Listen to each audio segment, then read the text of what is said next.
बजाओ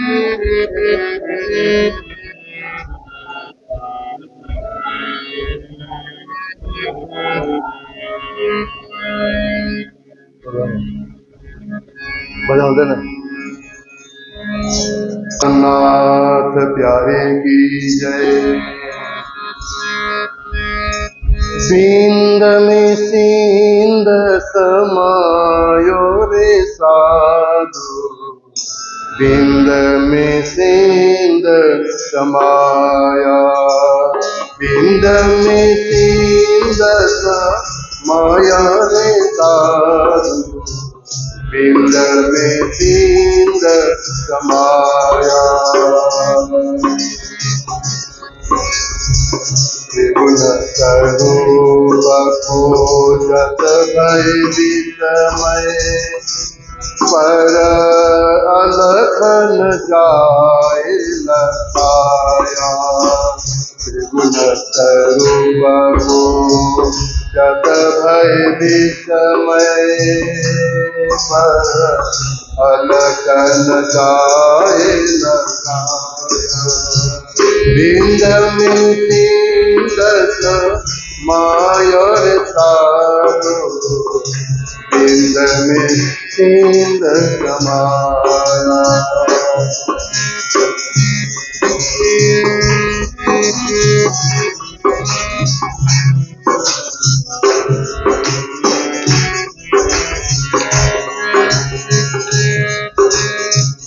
वेद अगम कहे उलटे सीते, नित नित कर गाया। वेद अगम कहे उलटे सीते, नित नित कर गाया। खबर न पड़ी बिंद उपजा कहाँ से, खबर न पड़ी बिंद उपजा कहाँ से, ताते नाम निगम धराया, ताते नाम निगम धराया।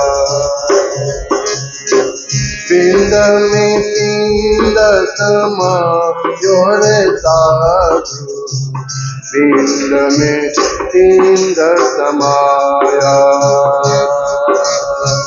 बिंद में सिंध समायो रे साधु, बिंद में सिंध समाया।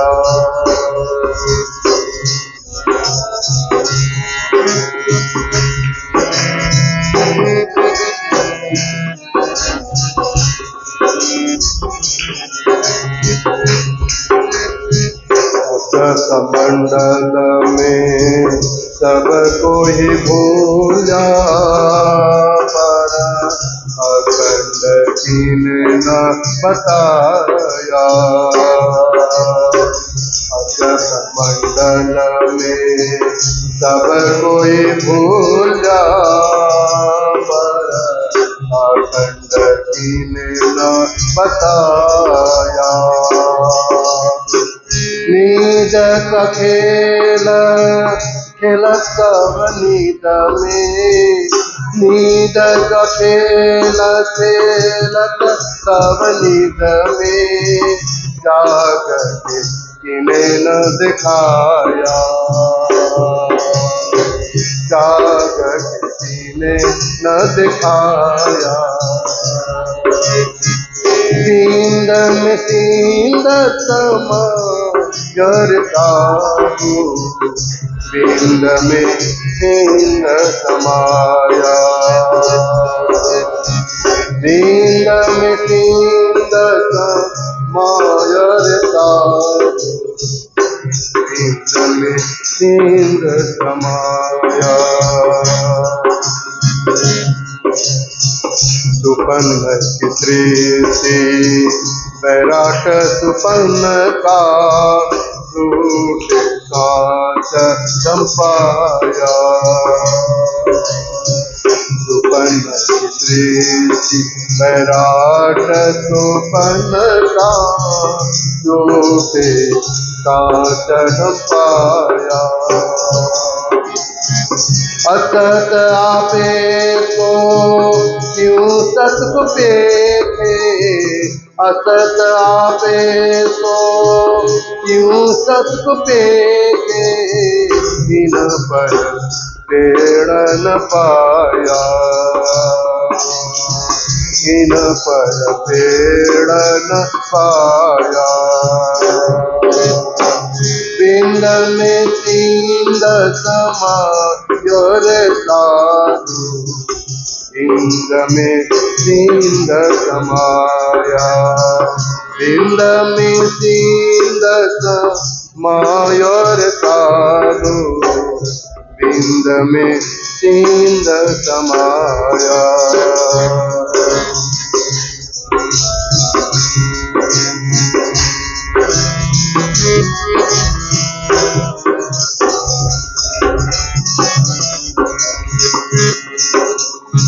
खोजी खोजे बाहर भीतर अंतर बैठा, खोजी खोजे बाहर भीतर अंतर बैठा आप। सत सुपन को पारस देखे, सत सुपन को पारस देखे, पर सुपन न देखे साक्षात, पर सुपन न देखे साक्षात। बिंद में सिंध समाया रे साधु, बिंद में सिंध समाया, बिंद में सिंध समाया रे साधु, बिंद में सिंध समाया, बिंद में सिंध समाया। बोलो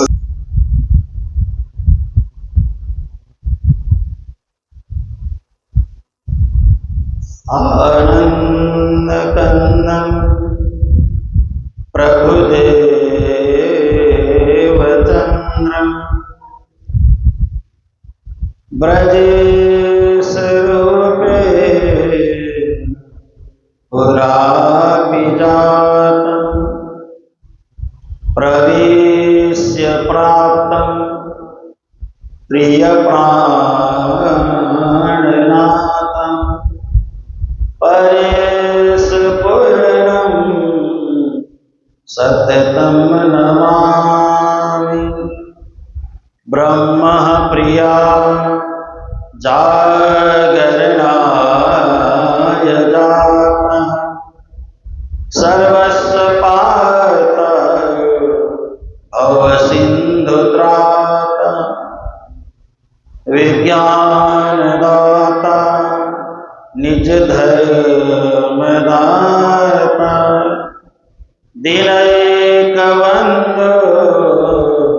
शरणं प्रपन्ने। बंधो श्री सतगुरु चरण भव जल तारण पार, कुमति विनाशन सुख करण गर्भ प्रहारण। करुणा सागर अमित गुण चरण कमल के माही, सुखकारी शीतल सदा सदगुरु पद के छाम।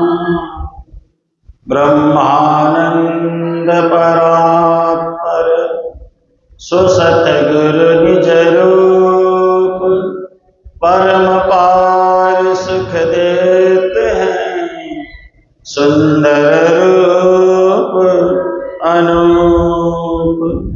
श्री प्राणनाथ सतगुरु पर बिनव करही प्रणाम।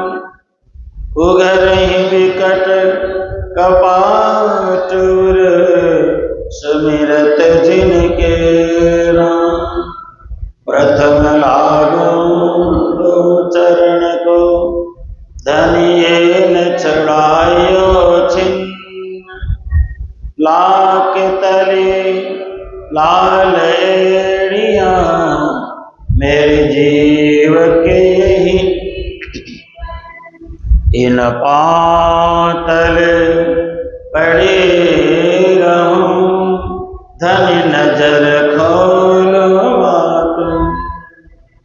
पल न वालों निरखो नेत्र, मेरे जीव के यही। ये चरण निमक ना छोड़िए, राखिए वाहिन। ये निस्वत हक अरस की, मेरे जीव के यही। सदा महामति दाहिने, सन्मुख सुंदर सा। नाम लेत छत्रसाल को, सिद्ध हुए सबका। मंगल कृष्ण प्रणाम है, मंगल धर्म प्रकाश। मंगल सुंदर साथ है, मंगल धाम उजास। मंगल सुंदर साथ है, मंगल धाम उजास।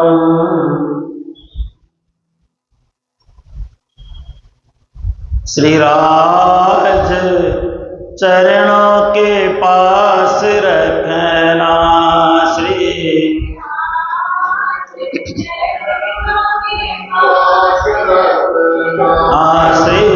राज चरणों के पास रखना।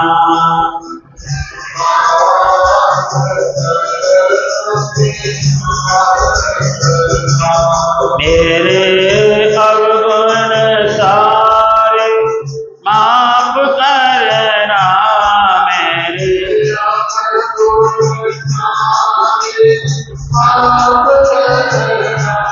श्री राज चरणों के पास रखना।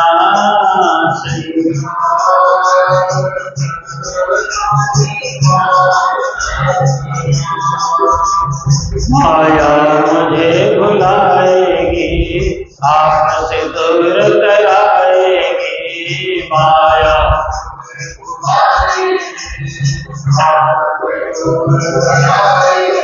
अरे माया मुझे भुलाएगी, आपसे दूर कराएगी।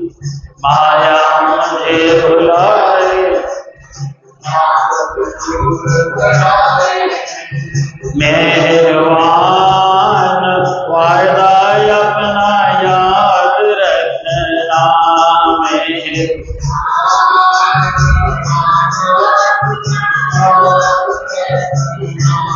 मेहरबान वायदा अपना याद रखना। मेहरबान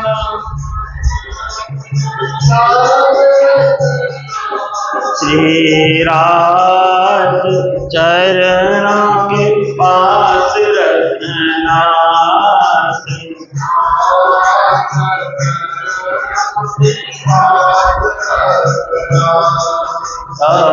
ममता ने जकड़ लिया, मेरा दामन पकड़ लिया।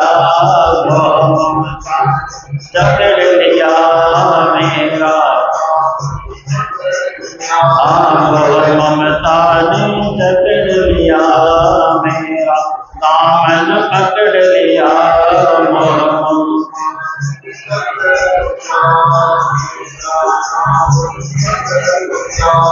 इन झूठ झमेलों से आबाद रखना, इन झूठ झमेलों से आबाद रखना, श्री राज चरणों के पास रखना, श्री राज चरणों के पास रखना, मेरे अवगुण सारे माफ करना, मेरे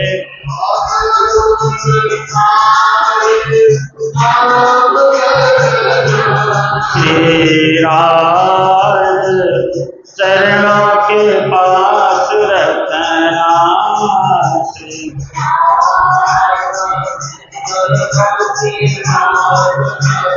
श्री कृष्ण कन्हैया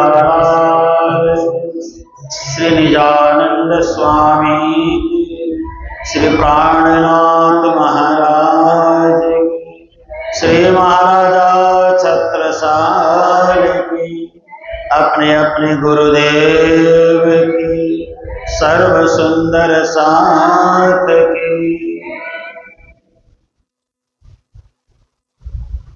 श्री निजानंद सतगुरुन की महिमा अमित अपार, छत्रसाल भूषण यथा मति मापक विस्तार, मति मापक विस्तार। प्रथम ही मत संन्यास के पूछो पद निर्वाण, पार ब्रह्म क्यों पाइए आप होई पहचान, माया कहिए कौन विधि उत्पत्ति सब विधि और, जीव कहाँ ते आइयो है प्राप्ति की खोर। उन जवाब दीनो तवे मंत्र सुनो हम पास, दीक्षालय करी के ग्रहो करी चित्त में विश्वास, परमहंस सुप्रणालिका सुनो चित्त दे कान, जे पूछी बातें सकल जाने परे निदान, नाथ ये सुप्रसन्न भय बोले हृदय उल्लास, देव मंत्र सुप्रणालिका सुनवे की ममास, सुनि सन्यासी न आपनी दीक्षा दई बनाई, कहे प्रणाली रुद्र की सुनो देत चितलाई, सुनो देत चितलाई, प्रथम ही मत सन्यास के प्रणाम। सुंदर साथ जी प्रणाम प्रणाम। परम आदरणीय सुंदर साथ जी, माताएं बहनें, आज श्रीमद् बीतक चर्चा का रसास्वादन करते हुए चौथा दिन हो गया है। बड़ी सुंदर श्री बीतक चर्चा का रसास्वादन आप हम सब कर रहे हैं। साल में एक बार यह सुंदर अवसर हमें प्राप्त होता है अपने सद्गुरुओं की जीवनी श्रवण करने का। प्रणामी समाज में अनंत हैं वैसे तो गुरुजन, लेकिन हमारे पहले सद्गुरु हैं श्री कृष्ण। सबसे पहले सद्गुरु हैं श्री कृष्ण, जिन्होंने तारतम्य मंत्र सद्गुरु देवचंद्र जी महाराज को सुनाया। इसलिए शास्त्रों में कहा कृष्णम वंदे जगत गुरुम, श्री कृष्ण सबके गुरु हैं, इसलिए वो जगत गुरु हैं, उनसे ऊपर कोई गुरु नहीं है। और हमारे द्वितीय सद्गुरु हैं श्रीदेव चंद्र जी महाराज, क्योंकि श्रीदेव चंद्र जी के गुरु श्री कृष्ण हैं, इसलिए श्री कृष्ण हमारे परमात्मा भी हैं और सद्गुरु भी हैं। और द्वितीय सद्गुरु हमारे देवचंद्र जी महाराज हैं, जिनको तारतम्य ज्ञान मिला और उन्होंने वह तारतम्य ज्ञान धीरे धीरे पूरे समाज में व्यापक बनाया। उसके बाद तीसरे सद्गुरु हैं महामती श्री प्राणनाथ जी महाराज। उन्होंने श्रीदेव चंद्र जी के द्वारा प्राप्त तारतम्य ज्ञान का विस्तार किया, बहुत विस्तार बनाया। एक चौपाई 16 अक्षर निज नाम का उन्होंने कितना बनाया? 18,758 चौपाई बना दिया है ना। गुरु के शिष्य योग्य शिष्य होते हैं, वो गुरु के ज्ञान को फैलाते हैं। जो अयोग्य शिष्य होता है वो गुरु के ज्ञान को डुबा देता है, गुरु के नाम को भी डुबा देता है। तो सदगुरु प्राणनाथ जी महाराज योग्य शिष्य थे सदगुरु देवचंद्र जी महाराज के, इसलिए उन्होंने अपने गुरु के द्वारा दिए हुए ज्ञान को विश्वव्यापी बनाया। 18,758 चौपाई में गाया और एक जगह उन्होंने कहा है, सतगुरु मेरा श्याम जी मैं अहनिस चरण रहूं, सनमंद मेरा याही सो मैं ताथे सदा सुख ले। सदगुरु मेरा श्याम जी मैं अहनिस चरण रहूं। श्री प्राणनाथ जी ने कहा मेरे सदगुरु तो श्याम श्री कृष्ण हैं, ऐसा बोला है। तो अपने गुरु को साक्षात परमात्मा के रूप में श्री प्राणनाथ जी ने माना और सुंदर साथ ने प्राणनाथ जी को साक्षात सदगुरु के रूप में माना। और हम अपने गुरु को साक्षात परमात्मा के रूप में मानते हैं, लेकिन शास्त्रों में लिखा है गुरु सदा सेवक बन करके रहे और शिष्य गुरु को परमात्मा के रूप में देखे। शिष्य की नजर में गुरु परमात्मा है, लेकिन गुरु स्वयं अपनी नजर में सबका सेवक है, दास है। यो जय नाम दासांतम भगवन नाम पूर्वकम। गुरु के साथ दास है, गुरु सबके सेवक हैं, सबके दास हैं, लेकिन शिष्य की नजर में गुरु भगवान है। कहते हैं ना, गुरुर् ब्रह्मा गुरुर्विष्णु गुरुर्देव महेश्वर गुरु साक्षात परब्रह्म तस्मै श्री गुरवे नमः। ब्रह्मा भी हमारे गुरु हैं, भगवान विष्णु भी हमारे गुरु हैं, भगवान आदिदेव भोलेनाथ शंकर जी भी हमारे गुरु हैं और साक्षात परब्रह्म परमात्मा भी हमारे सदगुरु हैं। इसी रूप में अपने गुरु का दर्शन करना, गुरु में ही ब्रह्मा जी का दर्शन करो, गुरु में ही भगवान श्रीमन नारायण का दर्शन करो और गुरु में ही भगवान भोलेनाथ का दर्शन करो और गुरु में ही परब्रह्म परमात्मा का साक्षात दर्शन करो, तो गुरु के रूप में ही परमात्मा आपको प्रकट हो जाएंगे, फल प्राप्त हो जाएगा।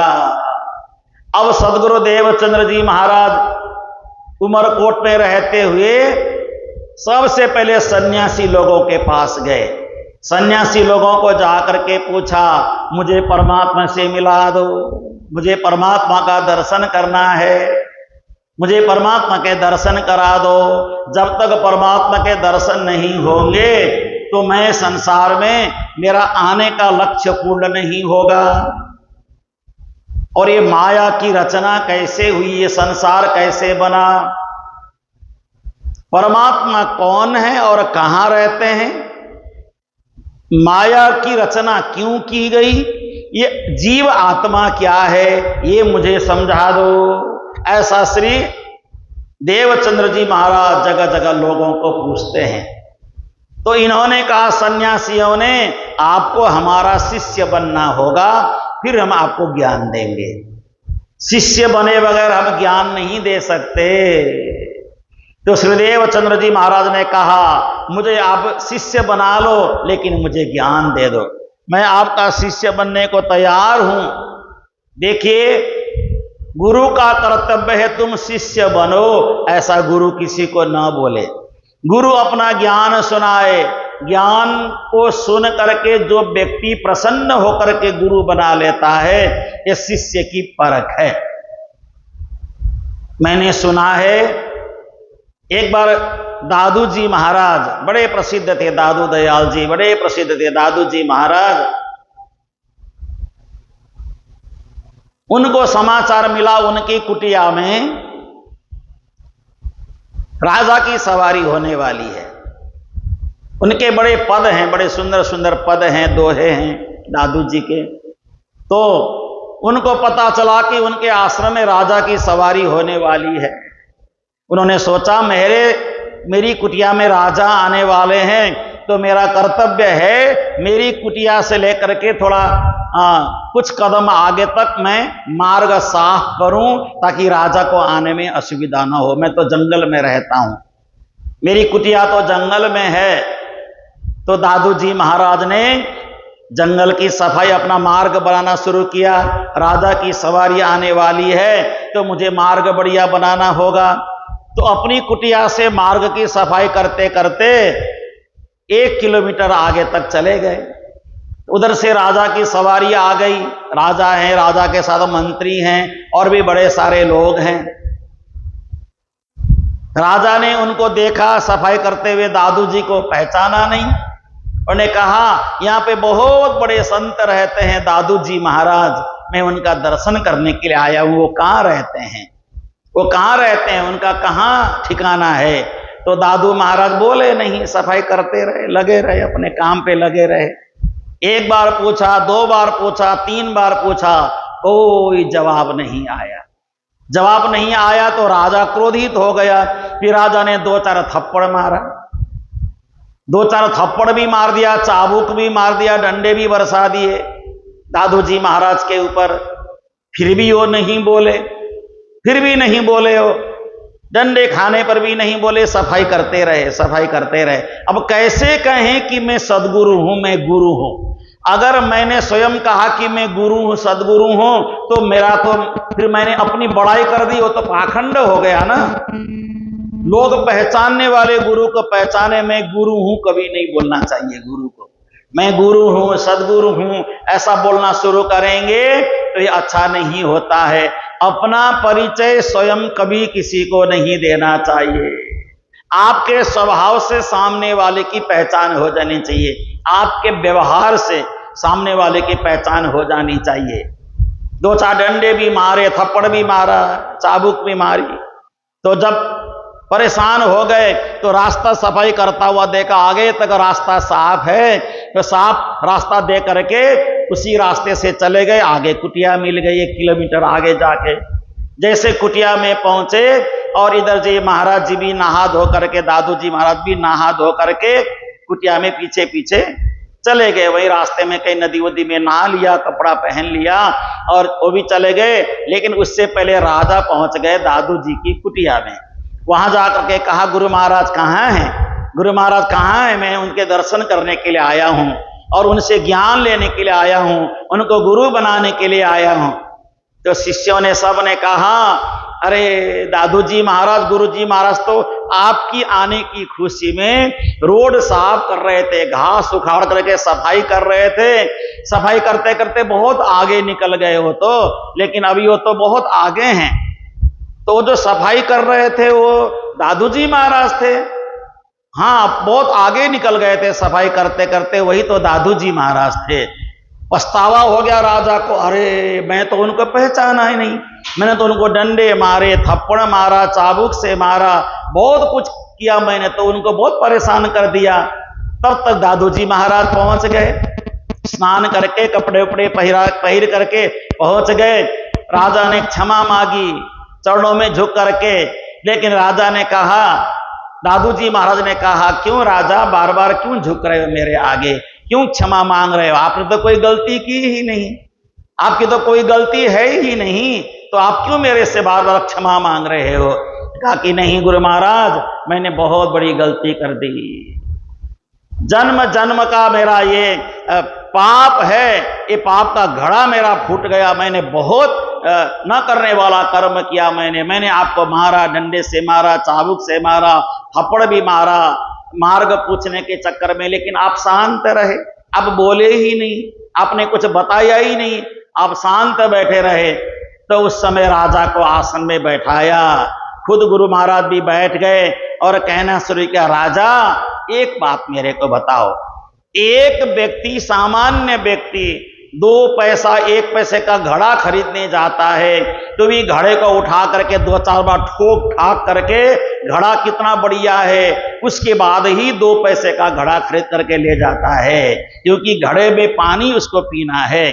आप तो मेरे को गुरु बनाने जा रहे थे, मेरे को गुरु बनाने जा रहे थे, तो आपने 2-4 बार मेरे ठोक पीट करके मेरी परीक्षा ली, इसमें क्या बिगड़ा मेरा? ये तो आपका कर्तव्य है, मैं गुरु के योग्य हूं या नहीं हूं। ठोक ठाक करके 2-4 बार पीट पाट करके मेरी पात्रता देखने के बाद ही आपने मुझे गुरु बनाया, ये तो सबसे बड़ी बात है। इसलिए गुरु की भी परीक्षा होनी चाहिए। दादू जी ने ऐसा कहा, राजा शर्मिंदा से पानी पानी हो गए।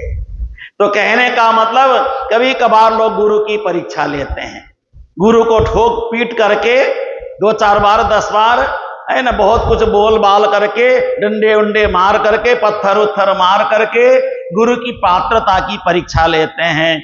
तब गुरु पात्र है तो फिर गुरु के प्रति पूरी श्रद्धा हो जाती है। नहीं, गुरु महाराज तो अच्छे हैं, कितने सहनशील है, देखो सब कुछ हजम कर लेते हैं, सब कुछ पचा लेते हैं। इसका मतलब ये नहीं कि आप गुरु बनाने से पहले डंडा ही लेकर के आ जाओ।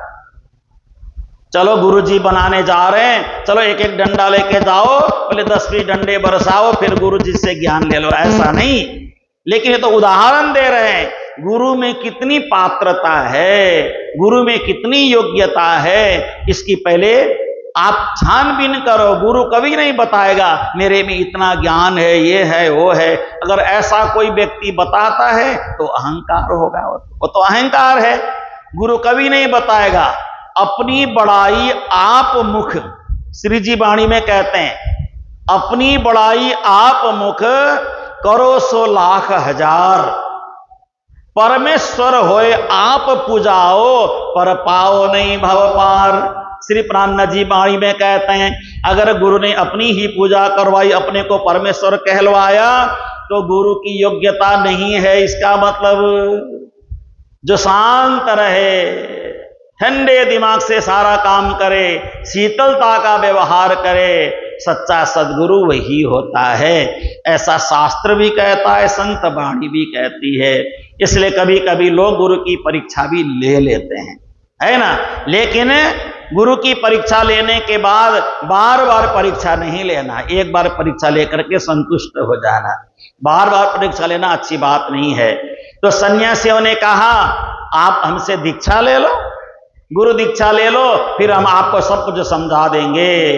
तो उसी समय सदगुरु देवचंद्र जी महाराज बड़े सरल सीधे साधे स्वभाव के थे, उन्होंने उसी समय सन्यासी से दीक्षा ले लिया।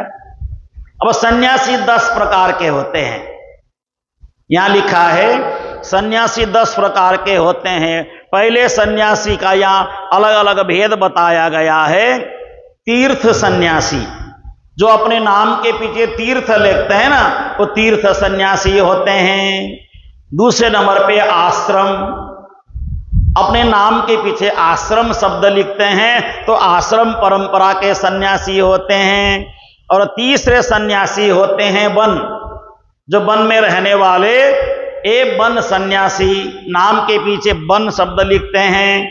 और उसके बाद चौथे नंबर पे अरण्य, अपने नाम के पीछे अरण्य शब्द लिखा जाता है, ये अरण्य सन्यासी हैं। उसके बाद 5वें नंबर पे अपने नाम के पीछे गिरी लिखते हैं, गिरी, है ना, स्वामी सत्यमित्रानंद गिरी, ये गिरी परंपरा के सन्यासी हैं।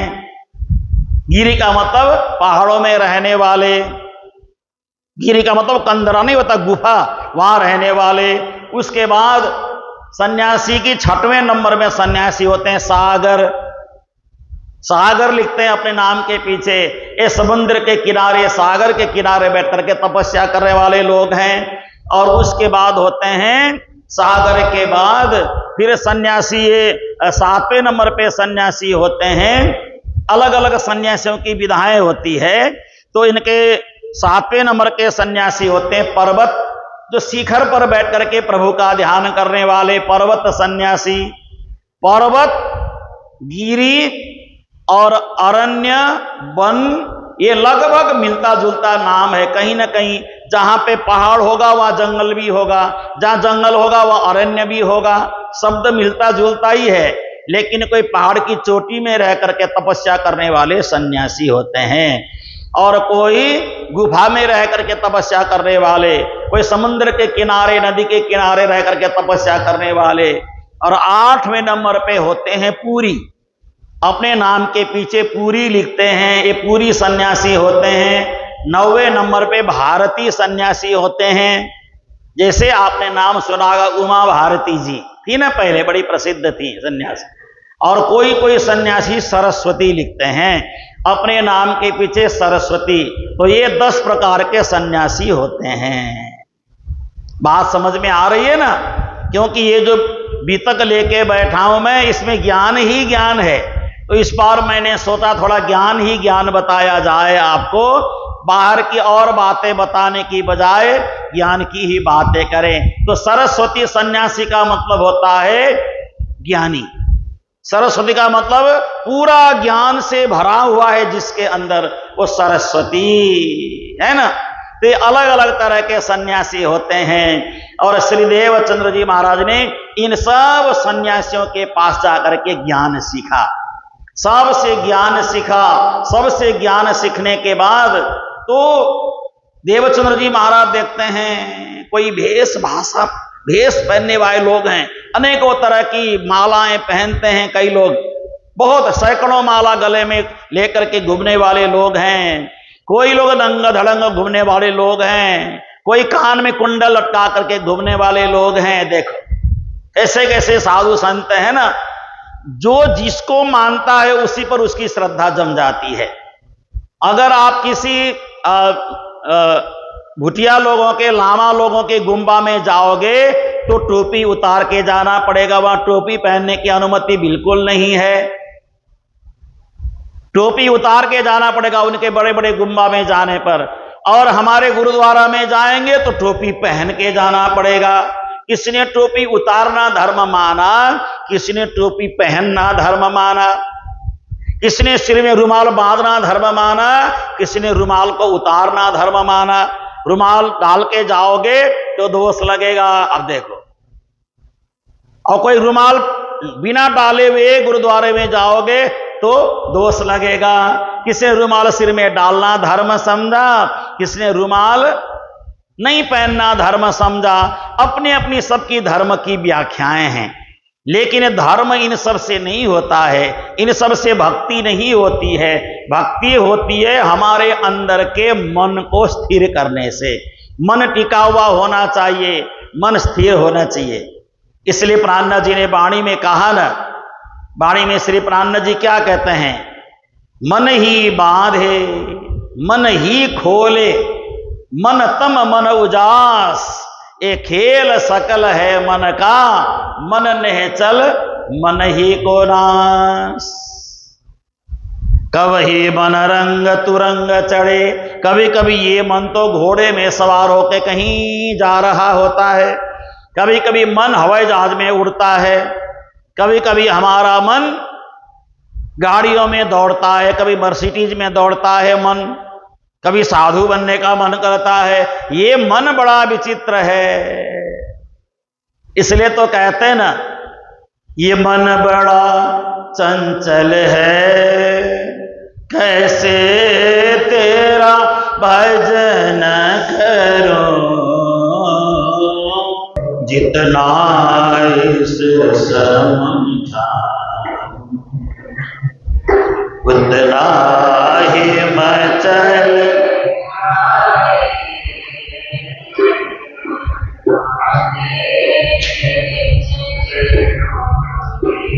घर धूलज मिल जाए,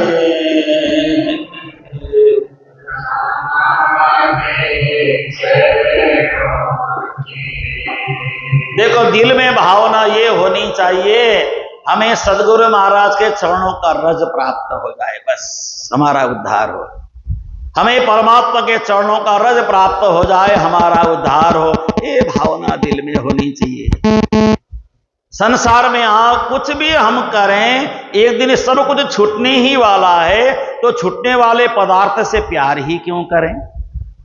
ये हमने जोड़ा ना, संसार में आने के बाद सब पदार्थ तो हमने जोड़ा है। जो हमने जोड़ा है वो बिछड़ जाएगा, जो परमात्मा ने जोड़ा है वो अमर हो जाता है।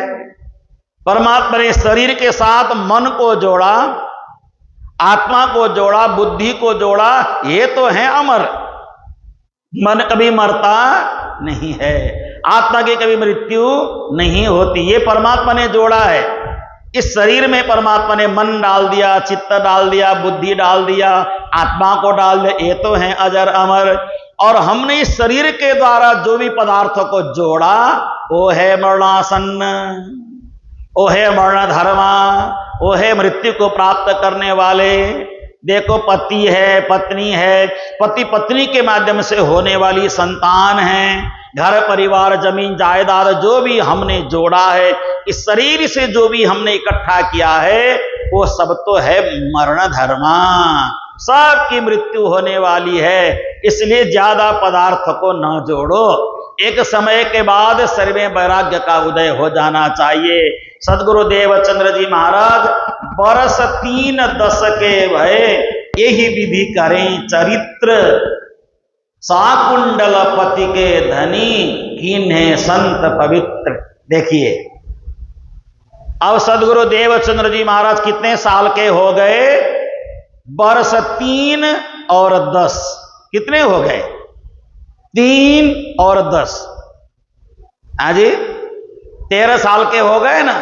सब याद रखना आप लोग ने, बड़ी अच्छी है इस वितक में, बड़ी सारी बातें, अच्छी अच्छी बातें बहुत बताई है, एक एक बात गहराई से बताई है। 3 में 10 जोड़ दो, 13 साल के हो गए। अब सदगुरु देवचंद्र जी महाराज 13 साल के हो गए। पहले आपको पता नहीं था ना, जब सदगुरु देवचंद्र जी महाराज पिताजी के साथ इधर गए थे, कच्छ देश गए थे पिताजी के साथ, तो कितने साल के थे ये पता नहीं था, लेकिन अब पता चल गया 13 साल के थे।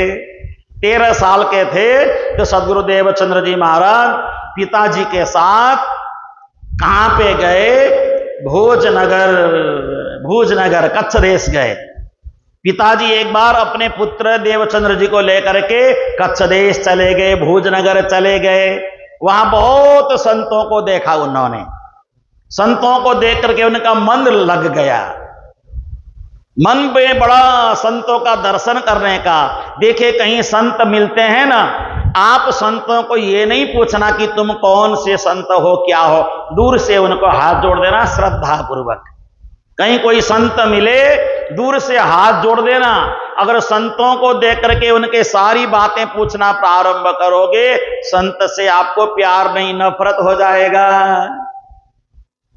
कोई भांग पीने वाले साधु होते हैं, कोई नशा करने वाले साधु भी होते हैं, कोई बीड़ी सिगरेट तंबाकू खाने वाले साधु भी होते हैं, कोई शराब पीने वाले भी साधु बोलते हैं अपने आप को।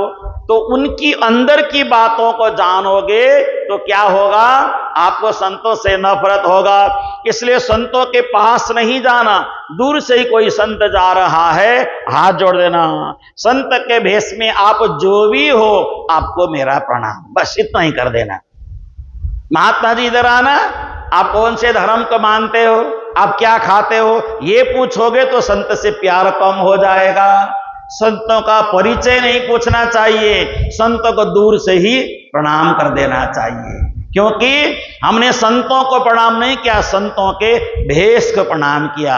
जिस भेष से परमात्मा एक रंग में रंगने वाले लोग हैं ना संत, इसलिए प्रणाम किया।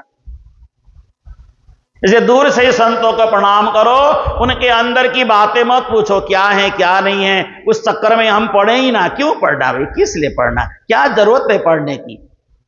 संतों के रहस्य को जानने की क्या जरूरत है? दूर से देखा, प्रणाम किया, घर में कुछ मांगने आ गए, कुछ दे दिया, बस। कुछ नहीं बोलना संतों को, कभी भी उल्टी पुल्टी बातें संतों को नहीं बोलना चाहिए। हैं तो संत न, चाहे जो भी हो, हमारी नजर में तो संत दिखते हैं ना, वही सबसे बड़ी बात है बस। अब एक दिन पिताजी के साथ तामे नगर भोजपुर गाम, कथा ज्ञान साधुनि को ठाम, वर्ण चार सर दर्शन बास, धर्मराज सबको मुखबास। वर्ष 13 के प्रभु भय, महता संग भोजपुर गए, कीनी 4 मास कहाँ खोज, मोमती मापक भाषण सोज। अब भोजनगर चले गए, कच्छ देश। 4 महीने तक कच्छ देश में पिताजी के साथ रहे। जब पिताजी के साथ 4 महीने तक रहे तो वहां सन्यासी संतों के पास जाकर के ज्ञान सीखा, बहुत ज्ञान सीखा। बहुत ज्ञान सीखा। किसी ने कहा ब्रह्मा जी के मुख से, दक्षिण मुख से साम वेद उत्पन्न हुआ, उत्तर मुख से अथर्व वेद उत्पन्न हुआ। चारों मुख से भगवान ब्रह्मा जी के मुख से वेदों का निर्माण होता है। ब्रह्मा जी के 4 मुख है ना, 4 मुख में से चारों से वेद का निर्माण होता है। ये ज्ञान उनको पता चला। और इसी तरह से ब्रह्मा जी के ही मुख से न्याय, वैशेषिक, मीमांसा, सांख्य, वेदांत, दर्शन भी प्रकट हुए। इस बात का भी उनको ज्ञान हो गया, ये भी सीखा उन्होंने। देखो, संतों के पास जाने से ज्ञान ही ज्ञान मिलने वाला है। हम संतों के पास जाएं, निर्मल भावना से जाएं। और इस तरह से अब करते करते, घूमते घामते पिताजी के साथ देवचंद्र जी महाराज कहां पे आ गए? 13 वर्ष की उम्र ही थी उनकी, तो हरिदास महाराज से उनका मिलन हो गया। लेकिन उन्होंने दीक्षा नहीं ली। पिताजी ने कहा अभी तुम छोटे हो, अभी तुम्हें दीक्षा नहीं लेना है, अभी तुम समझदार नहीं हो। ऐसा कह करके उनको अभी दीक्षा नहीं दिया। मिले साधु हरि दास अनुपा, मिले साधु हरिदास अनुपा, भक्ति ज्ञान करुणा के स्वरूपा, भक्ति ज्ञान करुणा के स्वरूप, परम निज स्थल देखी साला, परम निज स्थल देखी साला, बसे साधु जहां बुद्धि विशाला, बसे साधु जहां बुद्धि विशाला। ऐसी दशा लखे हरिदास, ऐसी दशा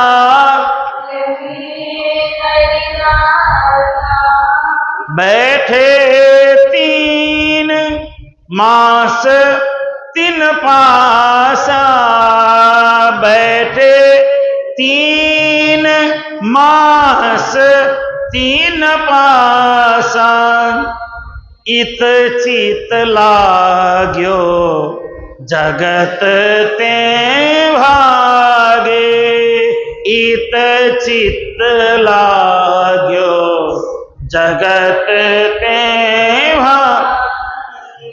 श्रवण भागवत तहाँ मन लागे, श्रवण भागवत तहाँ मन लागे।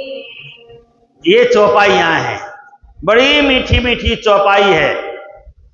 क्योंकि इस बार मेरे पास थोड़ी संगीतकार की कमी है, लेकिन हमारे पुजारी जी महाराज संगीतकार से कम नहीं है, बढ़िया बजा लेते हैं बाजा, साथ साथ में गाते भी हैं बहुत बढ़िया से, तो बड़ा आनंद है। हरिदास जी महाराज के पास सदगुरु देवचंद्र जी महाराज पहुंच गए। 3 महीने तक रहे। 3 महीने तक हरिदास जी महाराज से भागवत कथा सुनी। देखो यहां पे लिखा है भागवत कथा सुनी, बड़ी गहरी गहरी बातें बताते हैं भागवत की, बड़ी मीठी मीठी बातें बताते हैं। 3 महीना इतना आनंद से गुजर गया। जब भागवत कथा होती है तो देवचंद्र जी महाराज गुरु जी के सामने बैठ करके कथा सुनते हैं, और जब कथा पूरी हो जाती है तो संतों के पास जाकर के ज्ञान की चर्चा परिचर्चा करते हैं। कौन है ब्रह्म, कौन है परमात्मा, कौन है ईश्वर, ईश्वर कैसे होते हैं, ईश्वर का रूप क्या है, ऐसे अनेकों तरह के प्रश्न करते हैं। कहते हैं ना, जो जन्म से ही संस्कार लेकर के जन्मता है, उसको संस्कार देने की कोई आवश्यकता नहीं है। और कभी कभार क्या होता है, अपने सच्चे सदगुरु के संगत में बैठने से संस्कार जाग भी जाता है। हम लोग 2 नंबर वाले हैं। जन्म से हमें संस्कार नहीं मिला, जन्म से खाली शरीर ब्राह्मण का मिला बस। लेकिन गुरु महाराज की कृपा से संस्कार मिला। गुरु महाराज ने संस्कार दिया हम लोगों को बचपन से।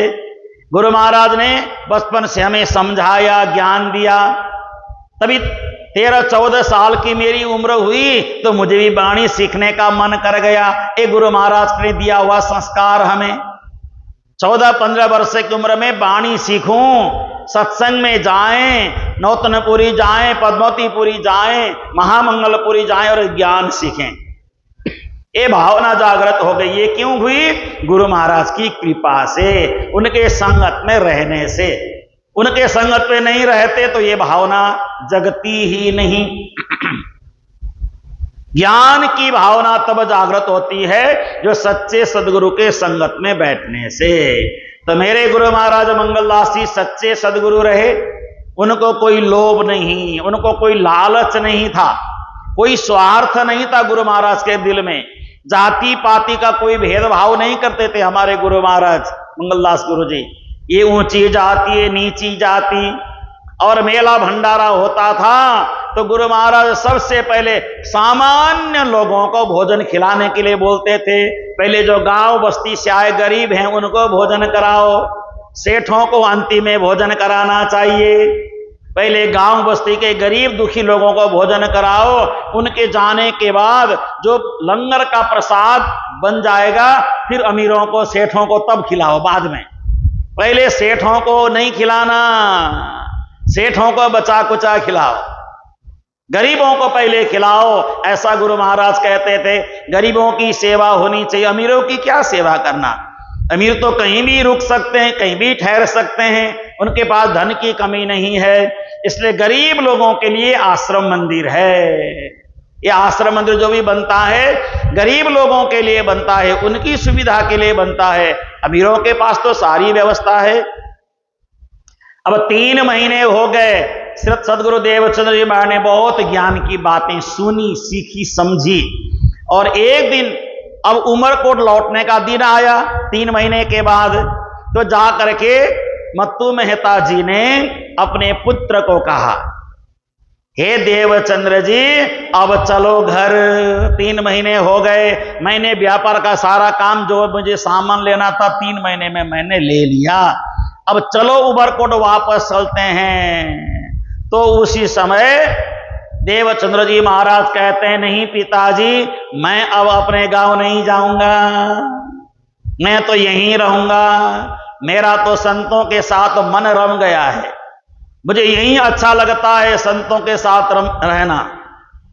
संतम समीपे रमणम रतिप्रदम वित्तप्रदम मोहमिदम विहाय।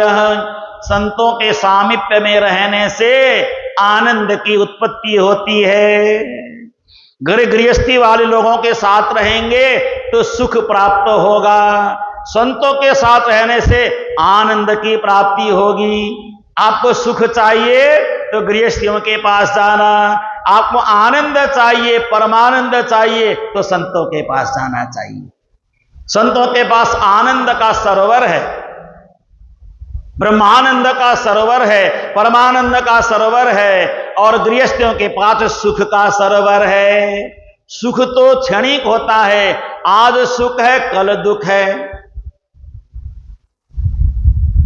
एक भजन गाते ना, सुख दुख दोनों रहते जिसमें जीवन है ओ गांव। कभी धूप कभी छांव, कभी धूप तो कभी छांव। ऊपर वाला पासा फेंके नीचे चलते दांव। कभी धूप तो कभी छांव, कभी धूप तो कभी छांव।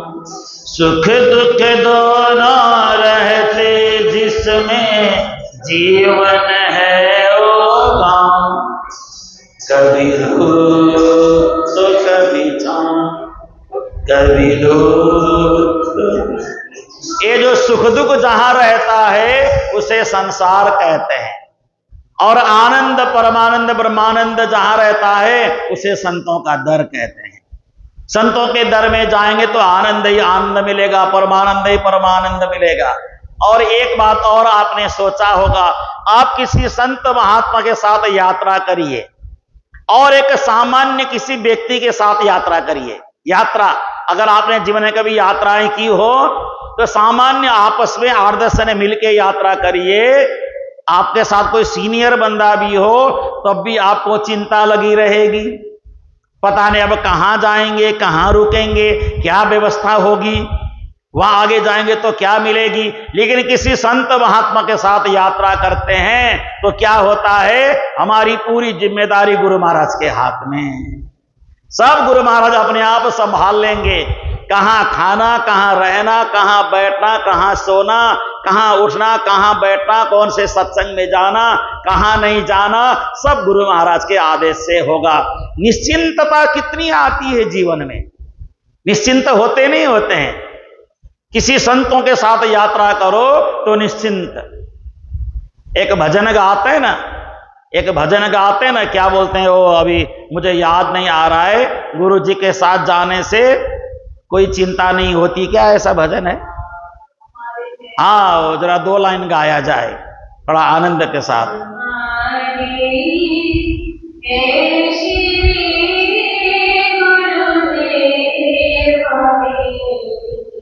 इस बात की चिंता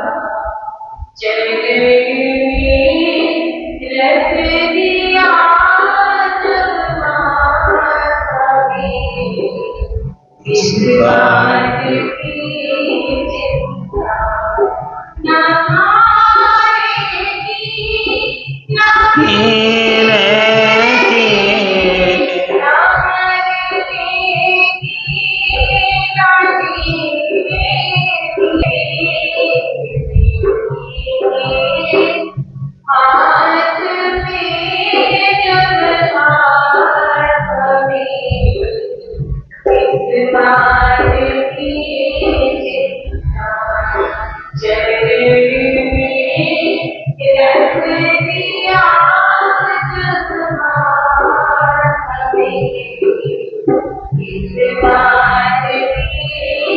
कितना अंतर है।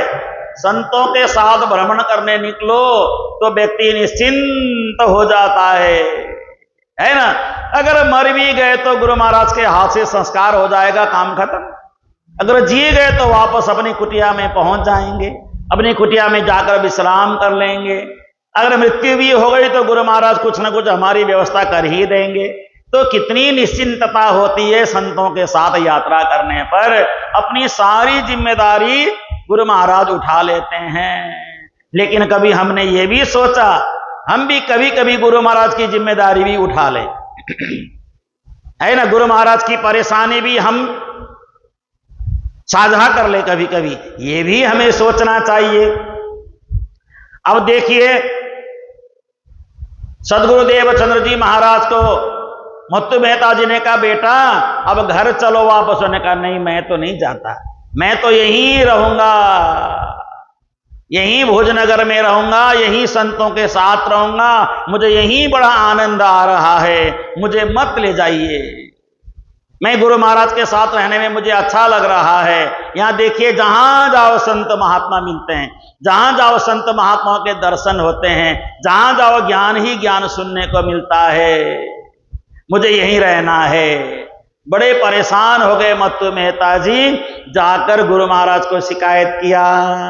पिता उठे चित अति अकुलाई, पहुंचे परम ठौर तहां जाई, भय दरस स्वामी हरिदासा, जिनके दरस मिटी मनु प्यासा। क्योंकि हरिदास जी के शिष्य थे ये मत्तु मेहता जी। तो पिताजी ने जाकर हाथ जोड़कर प्रार्थना किया, हे गुरु महाराज, मेरा बेटा कहता है मैं नहीं जाऊंगा, लेकिन 3 महीने में 3 चिट्ठियां मेरे पास आ चुकी है। खबरदार देवचंद्र जी को इधर उधर भटक नहीं देना, लेकर के मेरे पास आना। ये माँ की चिट्ठी आ चुकी है, 3 पत्र माँ के आ चुके हैं। अगर ये मेरे साथ नहीं गए तो इसकी माँ तो रो रो करके तड़प तड़प करके प्राण त्याग देगी। एक ही तो पुत्र है, इसी पुत्र के सहारे जीवन का गुजारा करना है, और यह पुत्र भी यहीं रह जाएगा तो मैं जाके देवचंद्र की मां को क्या चेहरा दिखाऊं। आप समझा बुझा करके इनको भेजिए देवचंद्र जी को मेरे साथ। इस तरह से बहुत अनुनय विनय किया। गुरु महाराज आप ही समझाइए, मेरी बात तो देवचंद्र मानता नहीं है, आप ही समझाएं, आपके समझाने से साथ मान जाए। तो सुत कर जोरी कर्यो परनामा, तुम स्वामी निज करुणा धामा, यही कारण मोही निकट बुलायो, मैं सेवक हुक्मी चली आयो। और ये बात जाकर के पिताजी को कहा, हरिदास जी ने, जाओ देवचंद्र जी को मेरे पास भेजो, मैं समझाता हूं। तो देवचंद्र जी जहां रह रहे थे ना, जो भी किराए में लिया था, जैसा भी मकान था, देवचंद्र जी को कहा कि तुम्हें गुरु महाराज जी बुला रहे हैं, जाओ हरिदास महाराज बुला रहे हैं। तो उसी समय देवचंद्र जी महाराज चले गए, जाकर हरिदास महाराज को कहा, गुरु महाराज आपने मुझे बुलाया, आपने मुझे याद किया। तो उन्होंने कहा कि हाँ मैंने याद किया है। देखो बेटे, अभी तुम्हारी उम्र छोटी है, अभी तुम 13 साल के हो। एक बात मैं कहता हूं, मेरी आज्ञा तुम्हें मानना होगा। जिद नहीं किया देवचंद्र जी महाराज ने भी, गुरु के सामने कोई जिद नहीं किया। अभी गुरु दीक्षा तो लिया नहीं उन्होंने, लेकिन फिर भी गुरु के रूप में मान रहे हैं। वचन एक जो मांगे देवहूं, तो जग में अति शोभा लेवहूं, तब सतगुरु बोले स्वामी सो, ऐसी कौन बात प्रभु मोस। तो हे गुरु महाराज, हरिदास जी ने कहा तुमसे एक चीज मांगना चाहता हूं। देवचंद्र ने कहा हाँ गुरु महाराज आदेश करिए, जो भी आप मांगेंगे मैं दे दूंगा, जो भी आप मांगेंगे मैं दे दूंगा। सिर पे हाथ रखा, हाथ रख रखा, पक्का दोगे मेरे को, पक्का मेरे को दोगे जो मैं मांगूंगा। हाँ गुरु महाराज आपने मांगा और मैंने नहीं दिया, वचन भरो। देखिए गुरु महाराज तो होशियार होते हैं ना, गुरु महाराज लोग समझदार होते हैं ना। सिर पे हाथ रखवाए और कहा मैं जो मांगूंगा तो दोगे, मुझे बोलो। तो गुरु महाराज के चरणों में हाथ रख करके कहा, आप जो भी मांगेंगे मैं देने को बिल्कुल तैयार हूं। आप हुक्म करिए, आदेश करिए, आपकी हर बातें मैं एकदम सिरोधार्य करूंगा। उसी समय उन्होंने कहा कि बेटा तुमसे मैं एक ही चीज मांग रहा हूं, अपने पिताजी के साथ वापस घर लौट जा। बोलो श्री सदगुरु महाराज की। देखो हरिदास जी महाराज भी कितने होशियार थे, वचन भरवाने के बाद का घर लौट जाओ।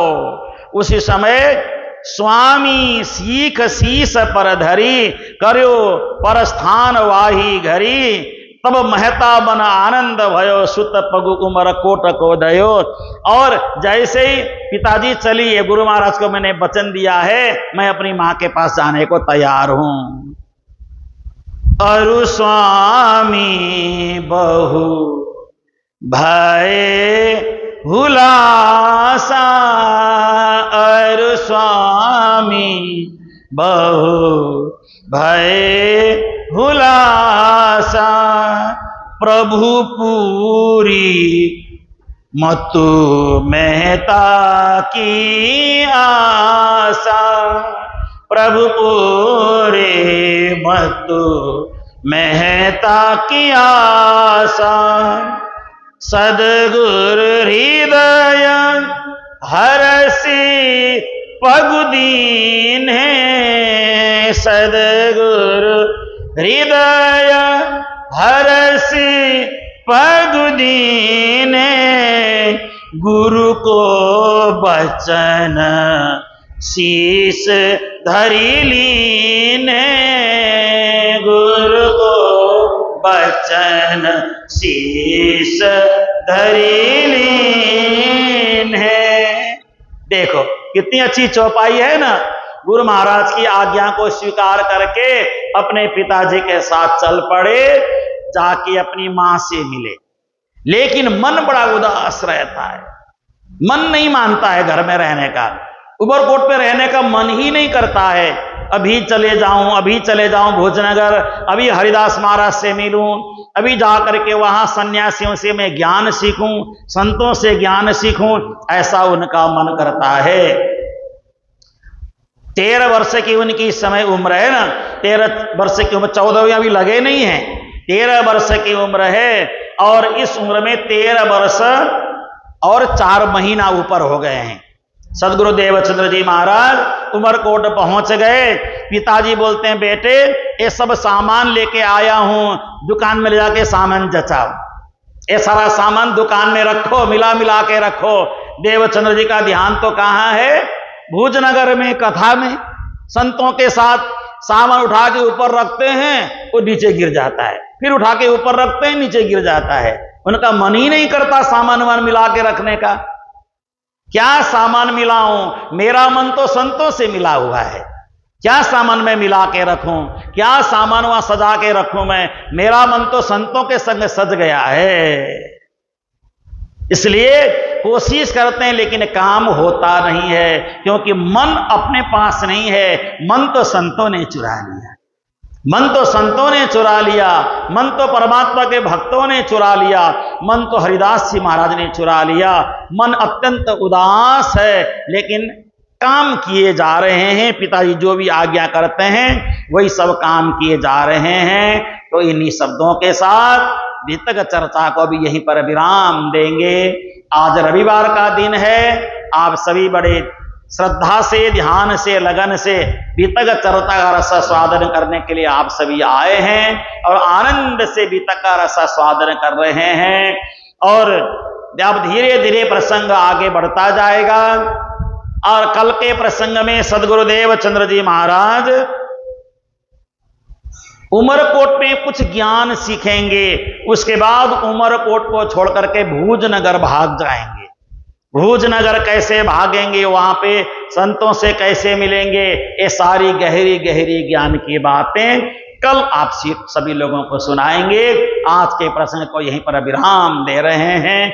1-2 जयकारे लगाएं और उसके बाद भोग लगा करके प्रसाद ग्रहण करके परमात्मा का पवित्र प्रसाद ग्रहण करते हुए अपने अपने घर की ओर प्रस्थान करें। आइए सभी चौपाई दोहराएं। अति उदास जगते भय,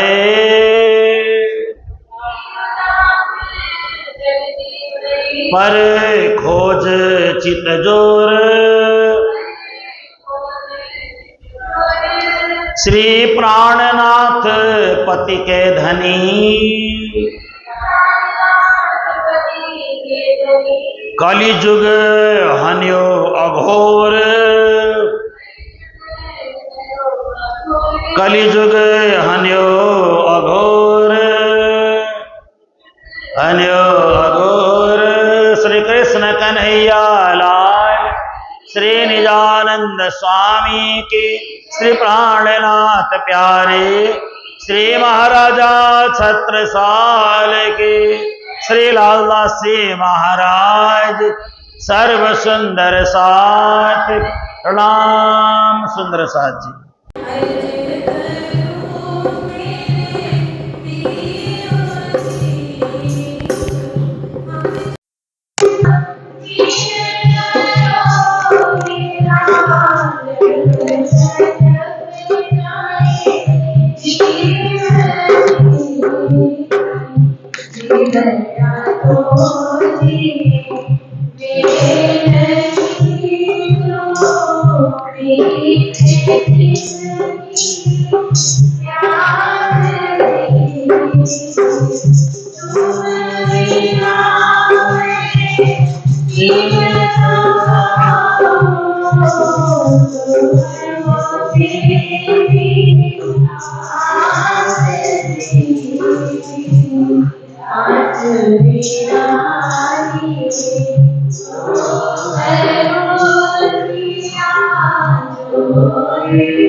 हमारा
सुंदर साथ जी, ये